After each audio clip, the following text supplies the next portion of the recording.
Hello. Today we'd like to provide an overview of our cybersecurity risk assessment. This presentation is offered by Group 1, United States Federal Government. Here are the session goals and the corresponding agenda that will follow today. First, we'll provide an overview of the cybersecurity risk assessment process and life cycle. We'll review the components of risk management. We'll talk about the distinctions between authentication and authorization. We'll discuss access controls, physical as well as logical. We'll talk about security weaknesses, threats, and vulnerabilities. We'll review attack vectors and attribution analysis. We'll review our vulnerability matrix, and finally, we will provide some recommendations. The cybersecurity risk assessment is a method of identifying vulnerabilities and threats and assessing what the potential impacts might be. We want to do this so that we can determine what are the most effective mitigation strategies that we might be able to implement to prevent damage from those vulnerabilities and threats. The cybersecurity risk assessment is also a way to help us to address potential adverse impacts to our critical and sensitive assets and to help protect them as well as our operations and, in many cases, to help protect our national security interests. The cybersecurity risk assessment process also provides ways to identify, classify, and prioritize our assets in alignment with organizational priorities so that we can make sure that our resources are expended in the most efficient manner possible when we try to implement these mitigation strategies. The basic components of a risk assessment are illustrated here. When you add them all up, your review of your assets, what your threats are, the impacts that they might have, what the vulnerabilities are, what is the probability of the vulnerabilities being exploited, what kind of risk mitigation strategies are in place. All these add up to help determine what your current level of risk is.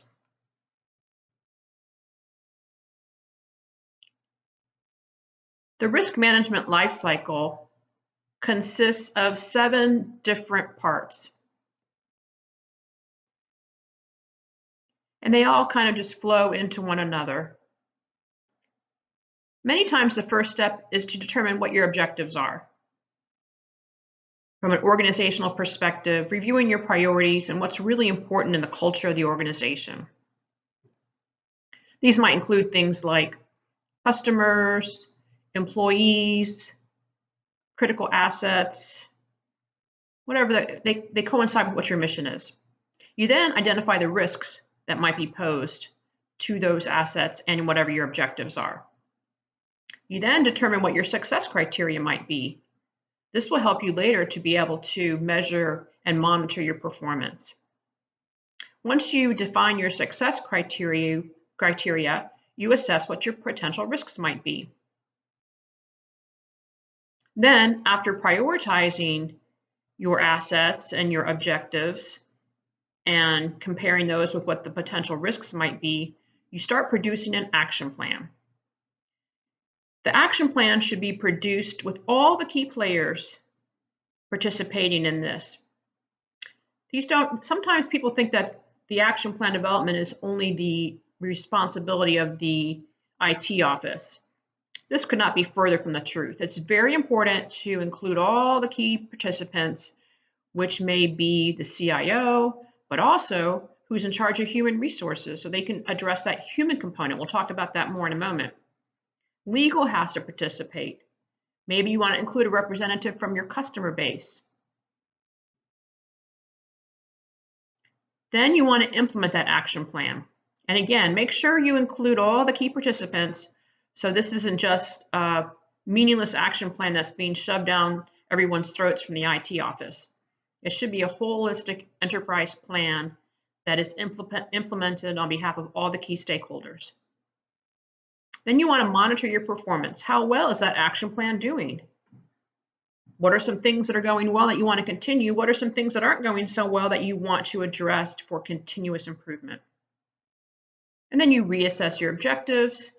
And this is really a dynamic life cycle management approach. So you're never done. You're always looking for how can we improve this? How can we improve our risk management processes? In implementing a risk management strategy, there are 4 key components according to Gartner research that lead to a successful risk-based cybersecurity strategy. We talked a little bit about assessing your priorities. That is prioritizing your organizational profile. What are those strategic priorities that align with your goals, your mission, your culture? And how do you prioritize those to make sure that you address the things that are most important to the organization?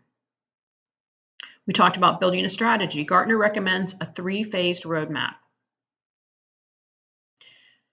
Then plan for improvement, not perfection. Everything's, there are going to be mistakes made. There is really no perfect solution. And you have to be prepared for failure or you won't be able to address it effectively. You've got to have a plan for improvement, not perfection, and then continually collect your lessons learned and make improvements to make it better and better and to keep up with the changing technologies and the changing strategies of your adversaries. And then arguably the most important is articulate communication. So often when we try to implement a risk-based cybersecurity approach, it's written by the IT department for the IT department, and no one else in the organization really understands what it's trying to say, therefore it's ineffective. Be sure that all your communications regarding your cybersecurity plans and processes and procedures are written in such a way that everyone in the organization can understand them and that they're meaningful to each and every key stakeholder. Authentication is a very key aspect of any cybersecurity program. It's the act, essentially, of validating a user with a unique identifier by making sure that they provide the appropriate credentials. And we'll talk about those different credentials in a minute. Essentially, authentication helps to prove that someone is who they say they are. And in our case at the summit, all participants must use multi-factor authentication to access the network and the system assets. And you can see here in the graphic a few of the authentication methods that are proposed by NIST. So it's more than just a password or a username. It's using multi-factor, several factors to help authenticate your users. And we'll talk about those in a minute. You can see the illustrations on the upper right-hand portion of the graphic. 2-factor authentication requires 2 authentication methods that only the user knows, such as a username and password, a PIN, or a secret response, or only the user has, such as their ATM card, a mobile phone, or some sort of hard token, that only the user is, such as their biometrics, like a fingerprint or the iris for their eye, that only the user does, such as personal gestures, like a swipe movement on a smartphone.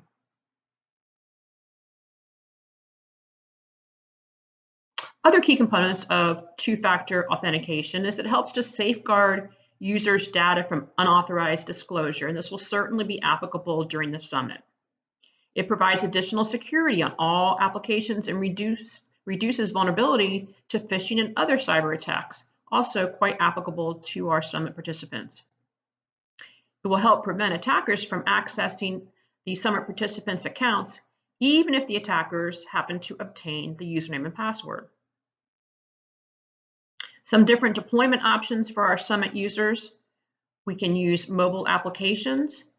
We can send SMS text messages, or we can use voice calls to their to a phone, mobile office, or maybe even home phone. since a lot will be participating from their home. Federated identity authentication is where a single sign-on is used for a user's authentication ticket or token, and is trusted among multiple systems and or agencies. This is becoming increasingly important in the federal space, which we represent.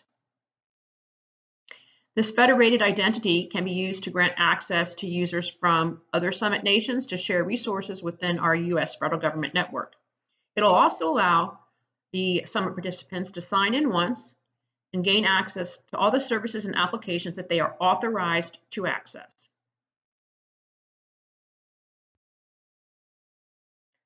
Authorization dictates when someone is allowed access, and also it dictates what they can do once they get onto the system.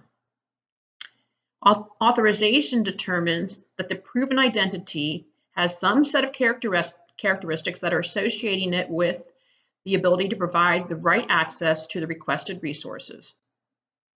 It grants access rights to users based on the level of trust in that user and what they need to know based on their roles and responsibilities. And it establishes whether or not a user is approved to access a system or an asset, and what actions they can take once they are granted that access. Authorization is an efficient process that helps to assign the appropriate rights to a user type that performs a particular type of task. For example, a position assignment or a duty function. Some of the more common duty positions that use authorization are things like maybe somebody who works in the finance office. They have some particular rights to perform financial tasks that the rest of the organization doesn't have. So authorization can be assigned by groups. You might have several users that need the same type of access to information and resources. Again, going back to the previous example, maybe everybody in the finance department has the same type of access needs. Location.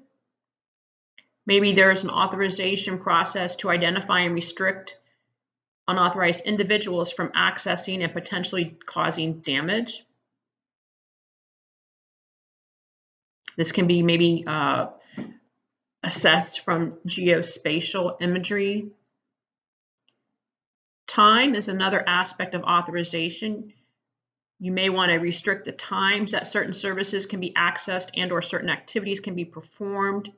For example, financial activities may be restricted between normal business hours, like 9 to 5, something like that. Whereas if you see that someone is accessing the financial systems at 3 in the morning, that raises a red flag, and you try to look into why is this person in the system at 3 in the morning. Another facet of authorization is the transaction type. This is used to control what data is accessed during certain types of functions and what commands can be performed with the data.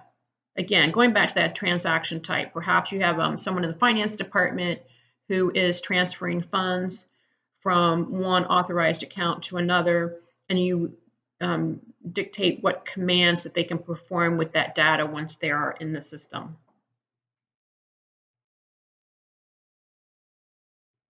Access control is a security technique that regulates who can view and or use physical and or logical assets. So physical is when you have access to go through a door, let's say to get into a secured space like a pharmacy, for example. Or maybe even your office door might have access controls on it. Logical assets are those assets that are tied to your computer and your network. So access controls are based on the need to know. Individuals should only be given the access that they need to get the information and the assets that they need to absolutely get their job done. Nothing more. Default to zero is an access control concept where all access controls are based on the concept of starting with zero access, and then you build upon that access, that base level of access control from there. Authorization creep is a concept that occurs when new access rights and permissions are granted to a user without removing their old permissions.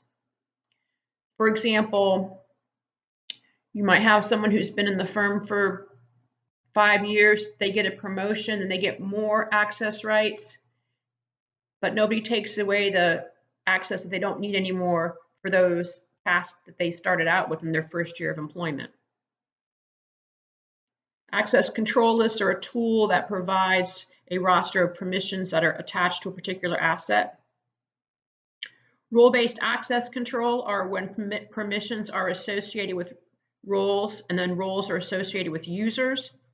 Again, going back to the financial example, you can use that. Or in many organizations, you might have someone who reviews claims.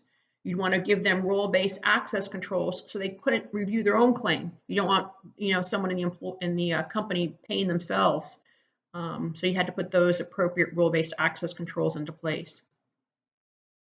Access control matrices are used to help characterize the rights of the users in association with various objects and assets within the system.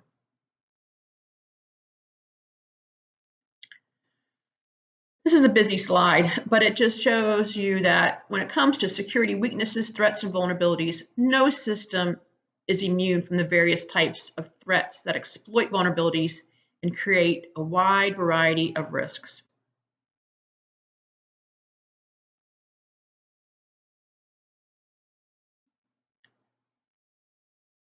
So when we're looking at a cybersecurity risk assessment, we should consider the framework for the organization. Think of it as like a three-legged stool: people, technology, and processes.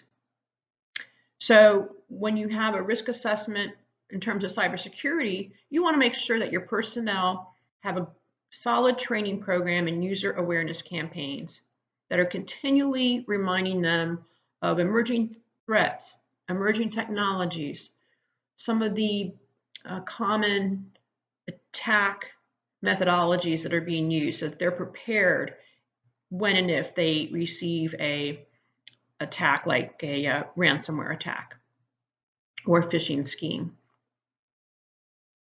And also for the people component of cybersecurity, you want to ensure that the organization has a rigorous cybersecurity culture. It has to come from the very top and needs to reach every segment of the corporation. Technology may include intrusion prevention and threat management systems, centralized patch management systems, and antivirus solutions. Technology is often the one that gets focused on the most, at the expense, I believe, of the people component. Process is what brings that technology component to the people. These include things like multi-level protection policies, user training and awareness policies, and effective policies that provide separation of duties, role-based access, and least privilege. Those are some of the concepts that we've talked about before. But it's important to emphasize that the people component is absolutely critical, and that's why your communications have to be geared so that everybody can understand them. That's why you have to have robust and rigorous training programs. Don't just make it like a multiple choice test to make sure that your employees are trained. Provide actual realistic scenarios so that the first time an employee encounters a phishing scheme is not when it's a real phishing attack.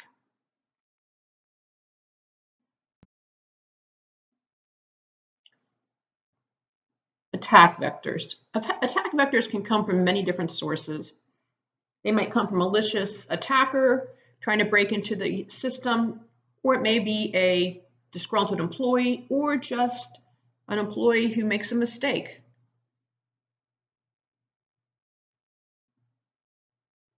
Some of the common attack vectors include hardware, software, operating systems, telecommunications, or human factors, like the one just mentioned.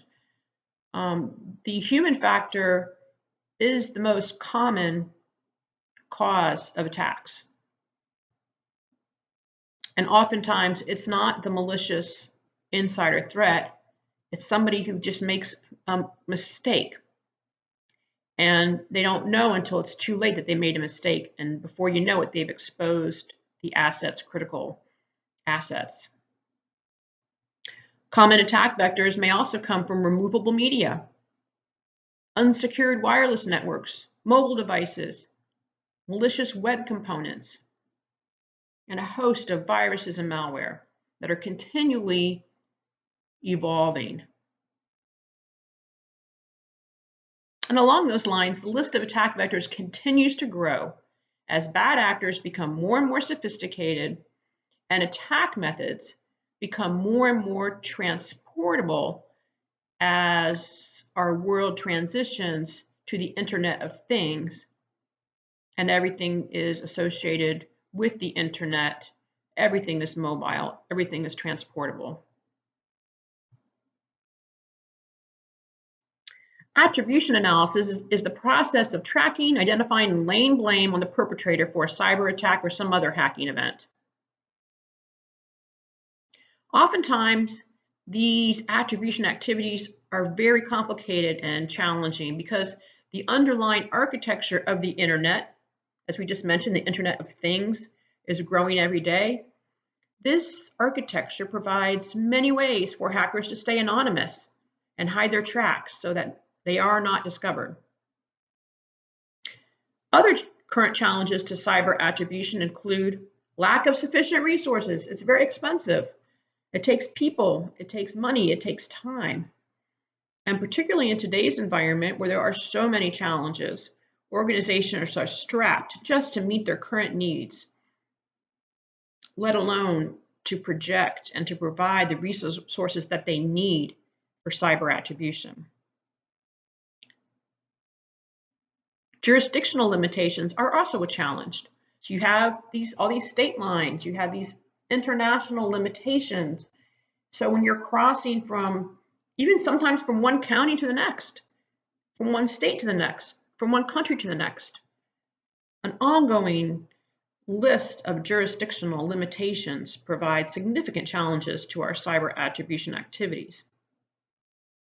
And the use of VPNs and proxy services can also provide attribution analysis challenges.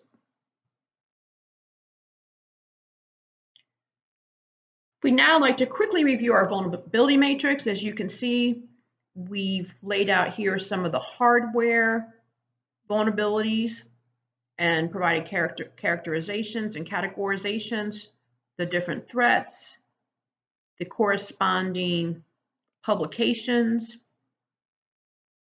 some examples of those attack vectors that are used against those vulnerabilities. Then we've assessed what the impact might be and some proposed mitigation strategies in the far right-hand column. So this provides an overview of the hardware vulnerabilities, software vulnerabilities, a few more software vulnerabilities, including distributed denial of service attacks and SQL injections, operating system vulnerabilities, human factors. Again, very, very important vulnerability that needs to be addressed that is often overlooked as people tend to focus on the more clear-cut technology approach. The human factors is not as clear-cut, it's very complex, and it varies as much as your employee and customer base can vary.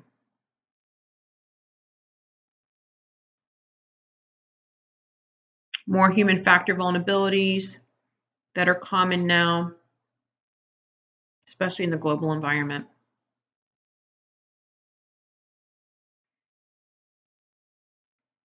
We wanted to take a moment and just talk about security architecture and provide an example of what that might look like. While this is an example, it's important to note that there really is no formal, universally accepted definition of what we mean by security architecture. Although we use the word very, very frequently, it means different things to different people sometimes. And this can provide challenges when you're trying to take a strategic approach to your security planning.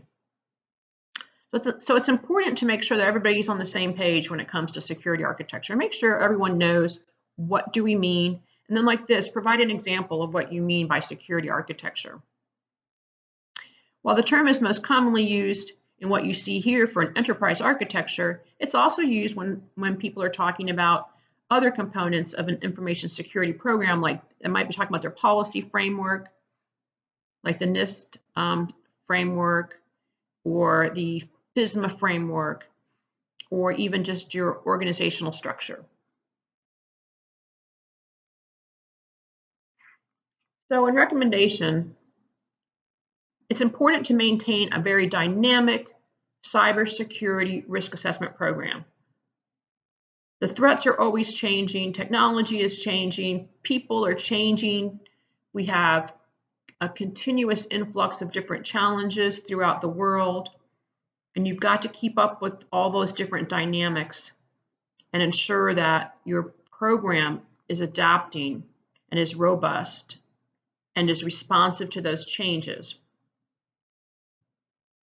Make sure that the appropriate investment in the human component, the people part of cybersecurity, is addressed. Balance your risks against your costs. With everyone experiencing limited resources these days, it seems, it's important to look at what is the potential of a loss and how costly would that be. Then compare that against the cost of implementing a countermeasure.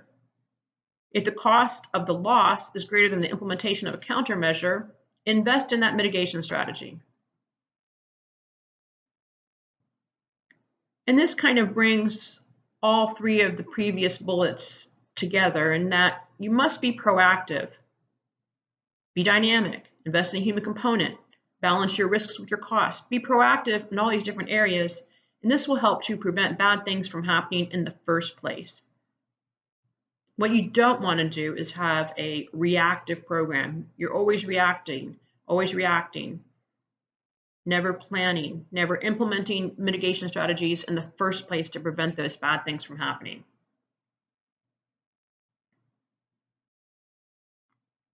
In conclusion, if we implement an effective cybersecurity risk assessment that helps us achieve our organizational priorities, like securing our critical assets, like ensuring we're compliant with our security regulations. If we bring those things together, we can have a strong cybersecurity program. This concludes our presentation. We have provided a list of our references for your future referral. And we look forward to any questions that you might have. You can put them in the chat box. It's been a pleasure speaking with you today, and keep that security strong. Thank you.